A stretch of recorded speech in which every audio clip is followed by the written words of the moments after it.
Toute chose qui, dans cette zone de production agricole et minière, ne facilite pas le transport des marchandises, mais également l'évacuation des malades. Eh bien, bonne nouvelle pour ces populations.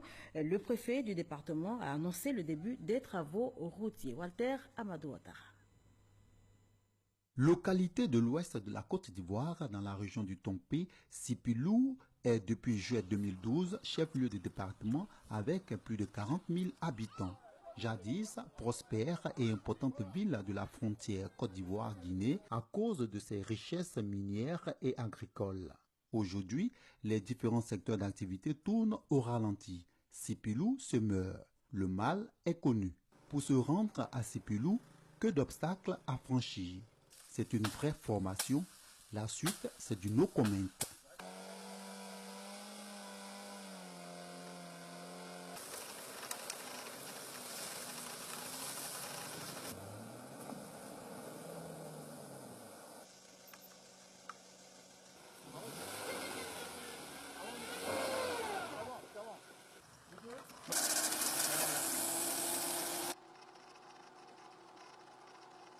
Il vous faut une bonne dose de morale, de polyvalence tant en mécanique auto qu'en technique pour sortir un véhicule embourbé. Parcourir environ 60 km afin de rallier Biancouma à Sipilou, c'est donc un parcours du combattant.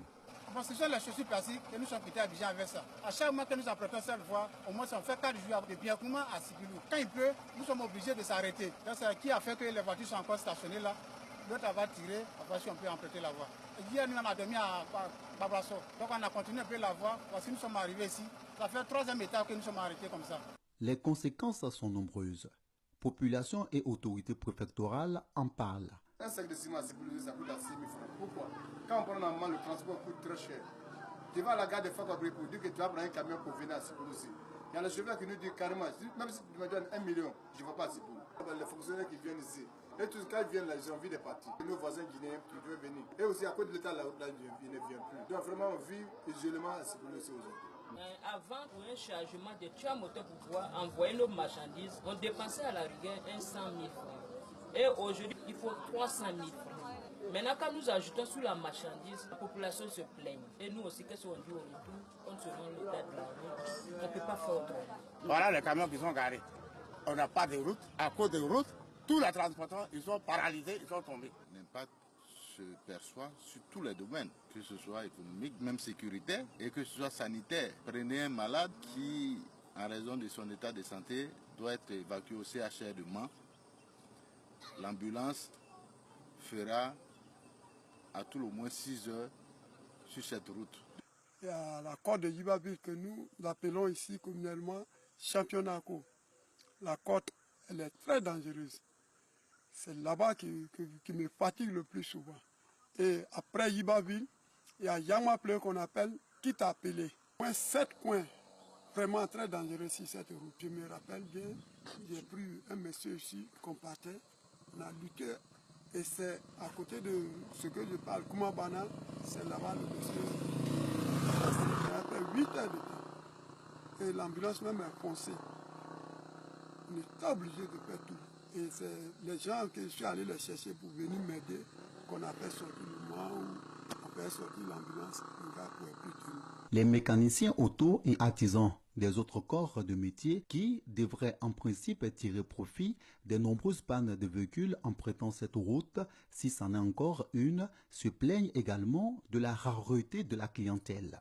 Nous les mécaniciens qui sont sur le terrain, même si on a un problème de pièces, avant qu'on trouve la pièce même, on peut faire 2 jours, on a assis au garage, la pièce n'a pas tombé dans nos mains d'abord. Ceux qui viennent aussi, vraiment, ils viennent avec les pannes toujours, même quand on travaille là pour payer nos mains d'œuvre là, tout est difficile. Parce que la route ne marche pas à cause de ça. Donc vraiment, à l'aile, nous sommes aujourd'hui là, vraiment, on a 1000 problèmes. Même il faut voir les tuyaux là, tuyaux de Calassoli là, tout est cassé, on va reprendre Juro ce matin là. Pourtant, la fin de cette galère est annoncée pour bientôt. La pluviométrie est très élevée. Nous pouvons même atteindre par an 2400 mm de pluie. Alors, quand ce flot fait son effet sur la route, qui n'a pas eu de reprofilage depuis 5 ans, vous comprenez que c'est très très difficile Et c'est pour ça que la voie est dans cet état. Et moi, je dis aux populations que nous sommes programmés pour le programme d'entretien routier 2018. Ça va se faire. L'entreprise qui a eu l'appel d'offres, nous leur avons dit de façon claire qu'il faut vite œuvrer. Parce que plus on attend, plus les souffrances s'accentuent et plus la circonscription administrative se meurt. Et les populations attendent impatiemment. Elles ont confiance au président de la République, Alassane Ouattara. C'est un homme de parole, disent-elles. En tout cas, ça nous fait plaisir. Cette année, si c'est fait, nous, on va faire des raisons pour aller remercier le président de la République. Pour l'heure, voir Sipilou et témoigner, tenez-vous bien, c'est pas du jeu. Voilà, bientôt donc la fin du calvaire pour les populations de Sipilou. Au terme d'une formation qui a duré 2 ans, l'Institut national